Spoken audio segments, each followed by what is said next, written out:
नमस्कार दोस्तों, जय हिंद जय भारत। मैं हूं CL Saini, CD RK Saini BEd classes में आप सभी का हार्दिक स्वागत है, अभिनंदन है। दोस्तों, हमारे इस चैनल के माध्यम से आप सभी के लिए पाठ योजना निर्माण कार्यक्रम चलाया जा रहा है। इस पाठ योजना कार्यक्रम के अंतर्गत आप द्वारा हमारे इस हेल्पलाइन नंबर पर जो भी पाठ योजना के टॉपिक हमें सेंड किए जाते हैं उन पर हम आपसे बातचीत करके उन्हें बनाकर हमारे चैनल पर अपलोड करते हैं। दोस्तों, आज की लाइव क्लास के अंतर्गत हम नागरिक शास्त्र पाठ योजना क्रमांक 16 के अंतर्गत अनुच्छेद 35A यानी कि जो आर्टिकल 35A है उस पर आपको एक लेसन प्लान निर्माण करना बताएंगे। दोस्तों, यह टॉपिक हमारे उत्तर प्रदेश से एक प्रशिक्षणार्थी ने हमें सेंड किया है, तो उस पर ये लेसन प्लान बनाएंगे कि दोस्तों आप यहाँ पर किस तरह प्रस्तावना के प्रश्न, किस तरह विकासात्मक प्रश्न, किस तरह छात्र अध्यापक छात्र अध्यापिका कथन और किस तरह बोध प्रश्न उत्तर बना सकते हैं।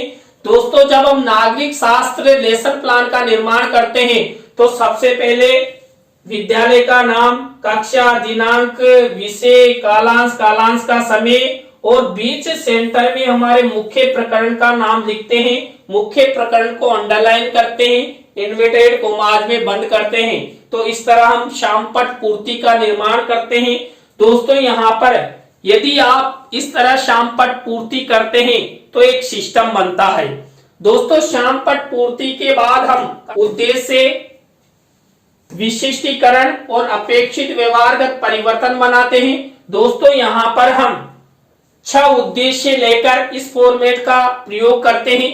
दोस्तों, यहाँ पर विशेष हमारे मुख्य प्रकरण और हमारे उद्देश्य का ध्यान रखा जाता है। दोस्तों, यहाँ पर हम पहला उद्देश्य लेते हैं ज्ञानात्मक यानी ज्ञान से रिलेटेड। अब यहाँ इससे रिलेटेड 1 से 2 विशिष्टीकरण और 1 से 2 ही अपेक्षित व्यवहारगत परिवर्तन बनाते हैं। इसी तरह दोस्तों, अवबोध उद्देश्य से रिलेटेड ये 1 से 2 विशिष्टीकरण और 1 से 2 ही अपेक्षित व्यवहारगत परिवर्तन बनाते हैं। इसी तरह दोस्तों, ज्ञानोपयोग उद्देश्य से रिलेटेड आपको आपकी दैनिक पाठ योजना डायरी में इस तरह 1 से 2 विशिष्टीकरण और 1 से 2 ही अपेक्षित व्यवहारगत परिवर्तन बनाना है। दोस्तों, इसी तरह आपको यहाँ पर कौशल उद्देश्य से रिलेटेड ये 1 से 2 विशिष्टीकरण और 1 से 2 ही अपेक्षित व्यवहारगत परिवर्तन बनाना है। इसी तरह दोस्तों, आपको अभिरुचि उद्देश्य से रिलेटेड ये 1 से 2 विशिष्टीकरण और 1 से 2 ही अपेक्षित व्यवहारगत परिवर्तन बनाना है।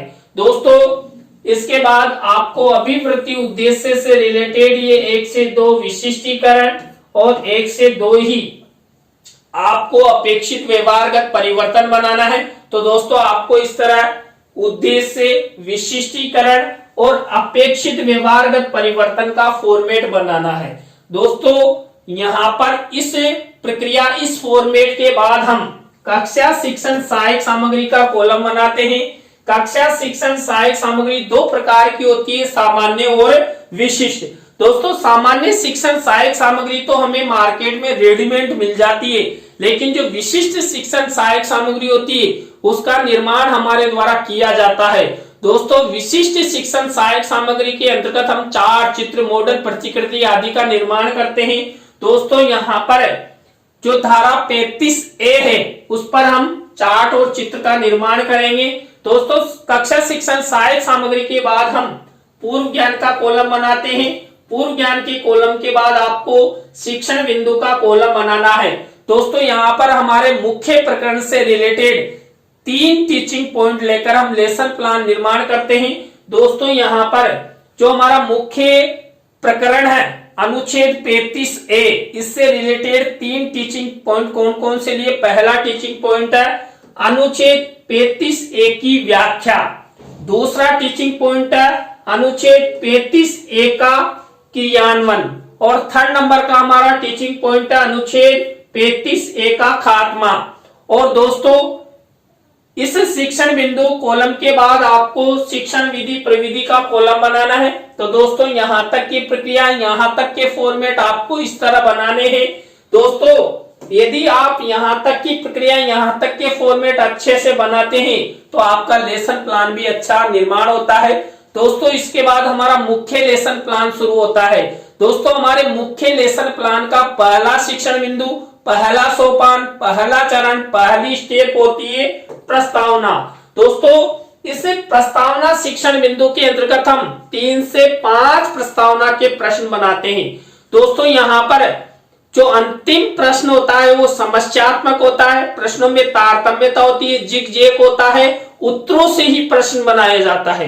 दोस्तों यहाँ पर छात्र छात्राओं के पूर्व ज्ञान पर आधारित प्रश्न लिए जाते हैं। छात्र छात्रा उन प्रश्नों के उत्तर आसानी से दे सके ऐसे प्रश्न यहाँ पर इस स्टेप में प्रयोग किए जाते हैं।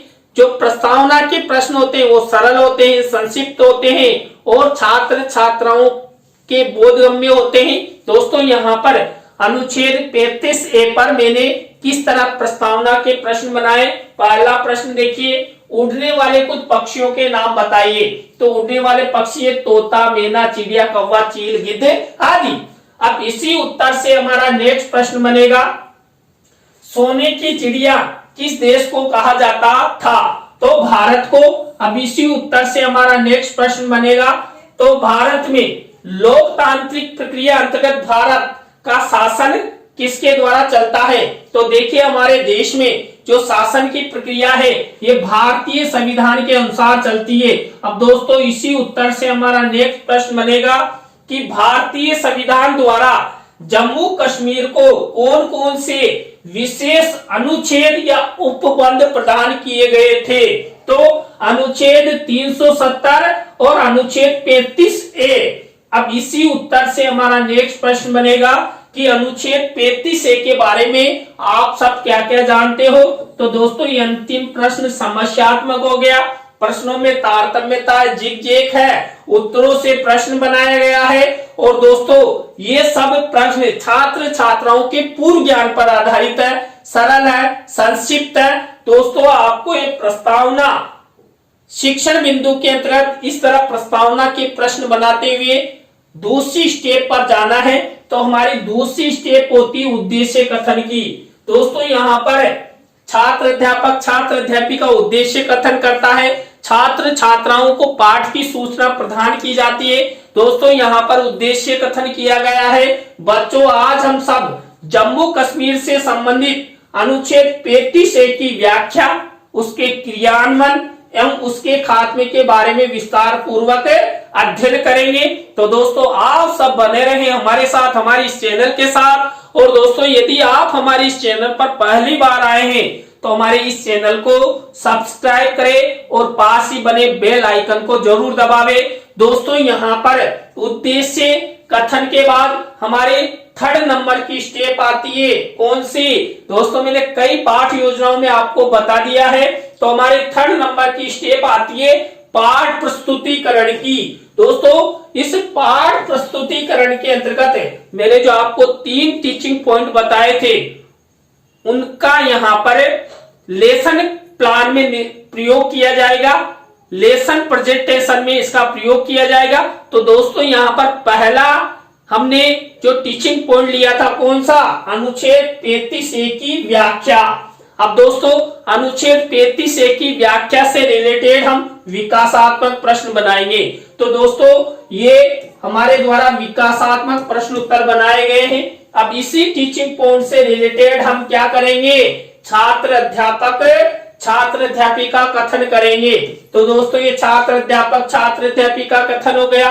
अब दोस्तों इसी टीचिंग पॉइंट में से यदि कोई मुख्य शब्द, सेंटेंस या परिभाषा जिसको हम श्यामपट्ट की सहायता से छात्रों को समझाना चाहते हैं तो ऐसे शब्दों, सेंटेंसों या परिभाषाओं को श्यामपट्ट कार्य वाले कॉलम में इस तरह ब्लैक शीट का निर्माण करते हुए सिल्वर कलर के पेन से लिख देना है। दोस्तों ये सब इसी में से लिखा गया है। अब दोस्तों यदि आप यहाँ पर चित्र भी दिखाना चाहते हैं तो आपको शिक्षण सहायक सामग्री के कॉलम में इस तरह चित्र मिनीचर के रूप में लगाना है। दोस्तों यहाँ पर अनुच्छेद 35A जम्मू कश्मीर राज्य से रिलेटेड है। तो ये जम्मू कश्मीर राज्य का हमने यहाँ पर नक्शा चित्र के रूप में लगाया है। अब दोस्तों हम इसी टीचिंग पॉइंट से रिलेटेड बोध प्रश्न बनाएंगे। तो दोस्तों यहाँ पर ये बोध प्रश्न उत्तर हमारे द्वारा बनाए गए हैं। तो दोस्तों इस तरह हमारा पहला टीचिंग पॉइंट कंप्लीट हो चुका है। पहले टीचिंग पॉइंट में हमने क्या किया, सबसे पहले विकासात्मक प्रश्न बनाए, छात्र अध्यापक छात्र अध्यापिका कथन किया और बोध प्रश्न उत्तर बनाए। दोस्तों इसके बाद हमारा दूसरा टीचिंग पॉइंट शुरू होने वाला है और हमारे पास ये 2.5 लाख रुपए का पेन है जो आपको दूसरा टीचिंग पॉइंट बताएगा। तो जल्दी से बता रहे भाई। तो ये अनुच्छेद 35 का क्रियान्वयन, ये हमारा दूसरा टीचिंग पॉइंट है। यहाँ पर हम सबसे पहले क्या करेंगे, वही विकासात्मक प्रश्न बनाएंगे। तो दोस्तों ये विकासात्मक प्रश्न उत्तर हमारे द्वारा बनाए गए हैं। अब दोस्तों इसी टीचिंग पॉइंट से रिलेटेड हम क्या करेंगे, छात्र अध्यापक छात्र अध्यापिका कथन करेंगे। तो यहाँ पर ये छात्र अध्यापक छात्र अध्यापिका कथन किया गया है। इसमें से कोई मुख्य शब्द सेंटेंस परिभाषा है जिसको हम श्यामपट्ट पर समझाना चाहते हैं तो उनको यहाँ पर श्यामपट्ट कार्य वाले कॉलम में ब्लैक शीट का निर्माण और सिल्वर कलर के पेन से लिख देंगे। और दोस्तों यहाँ पर भारतीय संविधान का क्रियान्वयन हमारी संसद से होता है। तो यहाँ पर दोस्तों हमारी संसद का चित्र भी लगाया गया है। तो इस तरह ये छात्र अध्यापक छात्र अध्यापिका कथन हुआ। अब इसी से रिलेटेड हम क्या करेंगे, बोध प्रश्न बनाएंगे।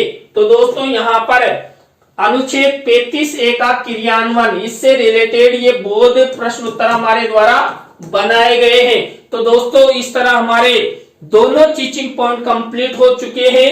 यहाँ पर भी हमने वही प्रक्रिया अपनाई, सबसे पहले विकासात्मक प्रश्न बनाए, छात्र अध्यापक छात्र अध्यापिका कथन किया और बोध प्रश्न उत्तर बनाए। दोस्तों इसके बाद हमारे 3rd नंबर का टीचिंग पॉइंट शुरू होने वाला है और दोस्तों हमारे पास है ये 2.5 लाख रुपए का पेन जो आपको 3rd नंबर टीचिंग पॉइंट पढ़ाएगा। तो 3rd नंबर का टीचिंग पॉइंट है अनुच्छेद 35A का खात्मा। अब यहाँ पर वही सबसे पहले हम क्या करेंगे, विकासात्मक प्रश्न बनाएंगे। तो दोस्तों ये हमारे द्वारा इस फॉर्मेट में ये विकासात्मक प्रश्न उत्तर बनाए गए हैं। विकासात्मक प्रश्न उत्तरों के बाद हम छात्र अध्यापक छात्र अध्यापिका कथन करेंगे। किससे रिलेटेड, हम यहाँ पर अनुच्छेद 35A का खात्मा, इससे रिलेटेड। अब वही मुख्य शब्द सेंटेंस को श्यामपट्ट कार्य वाले कॉलम में ब्लैक शीट का निर्माण करेंगे और सिल्वर कलर के पेन से लिख देंगे। और इससे रिलेटेड यदि चित्र दिखाना चाहते हैं तो हम यहाँ पर शिक्षण सहायक सामग्री के कॉलम में चित्र दिखा सकते हैं। दोस्तों हमारी देश की मोदी सरकार ने जो धारा 370 और 35A है उसको हटाया है। तो यहाँ पर मैंने हमारे प्रिय नेता देश के यशस्वी प्रधानमंत्री हमारे श्रीमान नरेंद्र मोदी जी हैं, उनका चित्र मैंने लगाया है और ये जम्मू कश्मीर राज्य का इस तरह चित्र मेंशन किया है। और अनुच्छेद 35A का खात्मा यानी कि कैंची का निशान हमारे द्वारा बताया गया है। तो दोस्तों अब इसी टीचिंग पॉइंट से रिलेटेड हम क्या करेंगे, बोध प्रश्न बनाएंगे। तो दोस्तों ये बोध प्रश्न बनाए गए। तो इस तरह आपको ये बोध प्रश्न उत्तरों की स्टेप अपनानी है। तो दोस्तों यहाँ पर इस तरह हमने ये 3 टीचिंग पॉइंट लेकर यहाँ पर लेसन प्रेजेंटेशन किया। आप नागरिक शास्त्र के किसी भी विषय को लेकर इस तरह आपको मुख्य प्रकरण से रिलेटेड 3 टीचिंग पॉइंट लेना है और सबसे पहले विकासात्मक प्रश्न बनाना है, छात्र अध्यापक छात्र अध्यापिका कथन करना है और बोध प्रश्न बनाने हैं। दोस्तों इसके बाद हमारी नेक्स्ट स्टेप आती है, कौन सी नेक्स्ट स्टेप आती है, पुनरावृत्ति प्रश्न की। दोस्तों पुनरावृत्ति प्रश्न उत्तरों के अंतर्गत हम जो 3 टीचिंग पॉइंट का अध्ययन करते हैं उन्हीं में से ये प्रश्न बनाए जाते हैं। तो इस तरह आपको इस फॉर्मेट में पुनरावृत्ति प्रश्न उत्तर बनाने हैं। इसके बाद हमारी नेक्स्ट स्टेप आती है मूल्यांकन प्रश्नों की। दोस्तों यहाँ पर मूल्यांकन प्रश्नों के अंतर्गत हम 3 तरह के प्रश्न लेते हैं, वस्तुनिष्ठ प्रश्न, रिक्त स्थानों से रिलेटेड, सत्य असत्य से रिलेटेड और लघुत्तरात्मक अति लघुत्तरात्मक से रिलेटेड। और दोस्तों जब आप इस तरह के लेसन प्लान को आप अपनी दैनिक पाठ योजना डायरी में निर्माण करें। तो इस तरह आपको ब्लैक शीट का निर्माण करना है और सिल्वर कलर के पेन से ये मूल्यांकन प्रश्न लिखने। दोस्तों ये मूल्यांकन प्रश्न भी हमने जो 3 टीचिंग पॉइंट लिए थे उससे रिलेटेड होते हैं। दोस्तों मूल्यांकन प्रश्नोत्तरों के बाद हमारी गृह कार्य की स्टेप आती है। तो दोस्तों इस तरह आपको ये गृह कार्य देना है। तो दोस्तों आज की लाइव क्लास में हमने नागरिक शास्त्र पाठ योजना क्रमांक 16 के अंतर्गत अनुच्छेद 35 से आर्टिकल 35 से पर आपको लेसन प्लान निर्माण करना बताया।